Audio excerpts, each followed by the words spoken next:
This is Couch Alley in downtown Chicago, where the most amount of Americans died in a single building accident until the September 11 attacks. You probably think that with Chicago's violent past that the mob was involved, but that just wasn't the case.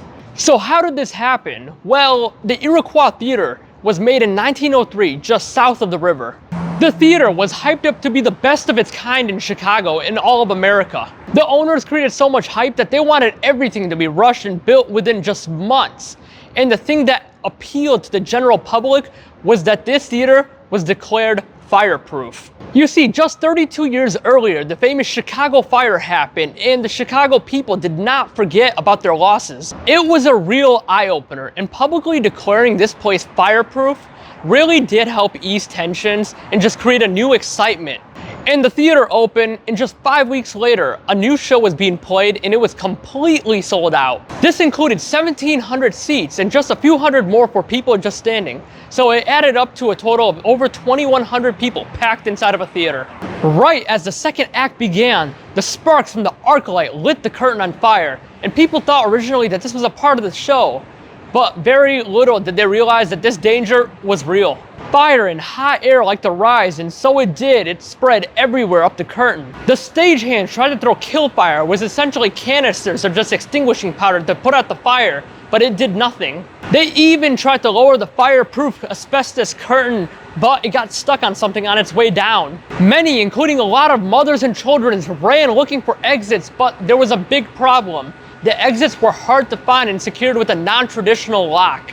They forced open the door and people were trampling on top of each other, and eventually a lot of people just died from lack of oxygen. Those exits got blocked with bodies on bodies, so what happened was they went up the single staircase and went out through the sides on the top floor. There was very few, but there were some ladders connecting one side of the building to the other side of the building, and people didn't really have a chance. It's either you stay there and die from fire, or you take your chance and fall.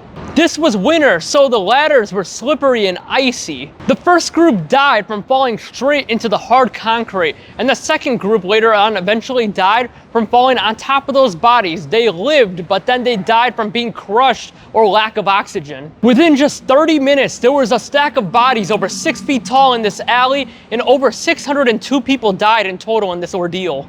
After the investigation, there were so many ways authorities found that this accident could have been just avoided. Firstly, there was not any exit signs, so people didn't know where they were going. It was just pure chaos. Another thing is that the exits were incredibly hard to find. There also wasn't a fire alarm box inside of the theater, despite there being so much history of theater fires during that time, including most famously Vienna. We later even find out that the asbestos curtain that was supposed to be fireproof wasn't even fireproof at all. It was more of a word of mouth thing, and it was mostly made of wood shavings. The cherry on top, however, was that the lamp operators warned the owners of the theater that the lights were way too close to the curtains, and it could have been so avoidable. All over the country, theaters had a mandatory shutdown going for retrofitting and updating a bunch of policies and stuff going on, and theater owners began bribing fire inspectors to try to let them pass or stay open during the time they were closed. Months after the theater shut down, it reopened under a completely different name. And it's been 120 years now, and this theater is still fully functional and operating with shows today going.